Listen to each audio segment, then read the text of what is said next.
जय भोजपुरी रउआ लोग से एगो निहोरा बाकी लाल रंग के सब्सक्राइब बटन के दबा के भोजपुरी फैंस क्लब से जुड़ जाए जा और ये घंटी वाला बटन के दबा के भोजपुरी के सब जानकारी बिल्कुल फ्री में मोबाइल पे पाई जा। प्रणाम भोजपुरिया जहान आप लोग की रिपोर्ट में बतावे जा रहल बानी एगो ऐसन खबर जौन खबर के सुन के आप लोग के भोजपुरिया होखला पे गर्व महसूस होई। जी हाँ भैया, भोजपुरी इंडस्ट्री में एक ऐसन इंसान बाड़े, एगो ऐसन कलाकार बाड़े जे दिल के दरिया दिल हवन और हमेशा ही अपन लोग के मदद करत रहले। जी हाँ भैया, ऐसन ही हमेशा काम करत रहले जौना वजह से उ चर्चा में रहले और लोग के प्यार आशीर्वाद एगो कलाकार के रूप में ना एगो अच्छा इंसान के रूप में पावत रहले। जी हाँ भैया, अभी जौन उ अपन लास्ट बर्थडे सेलिब्रेट कैले हा एगो वृद्धा आश्रम में वृद्ध लोग के साथे। जी हाँ भैया, बूढ़ पुरनिया लोग के साथे वो लोग के आशीर्वाद ले ले हा। जी हाँ भैया, आप लोग बता दी को वृद्धा आश्रम एगो ऐसन बुढ़िया माई रही जेकर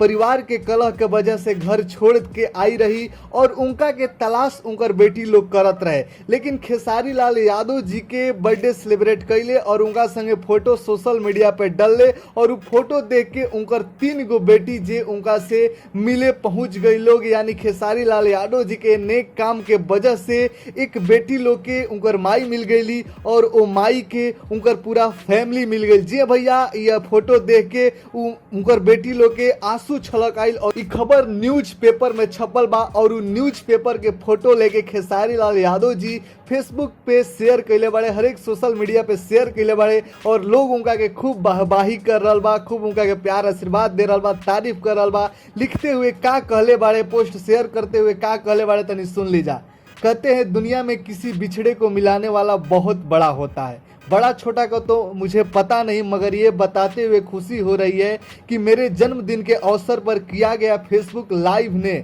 बेटियों को उनकी बिछड़ी माँ से मिलवा दिया। अब परिवार खुश है, आप लोग भी मुस्कुराइए और घर में रहिए, ठीक रहिए। आया है का मस्त और का बहुत बढ़िया, का महान इंसान हमने के भोजपुरी इंडस्ट्री के एगो कलाकार के रूप में मिलल बाड़े। आप लोग खूब प्यार आशीर्वाद खेसारी लाल यादव जी के दीजा और आप लोग के का नाम बा खेसारी लाल यादव जी के नेक काम के प्रति कमेंट सेक्शन में अपन राय रखी जा, लाइक शेयर करी जा और भोजपुरी के हर ताजा तरीन खबर जाने का अपन भाषा में चैनल के सब्सक्राइब जरूर कर ले जा और घंटी वाला बटन दबा के सबसे पहले खबर देख सकते हैं। जय भोजपुरी, एकता बना के राखी जा।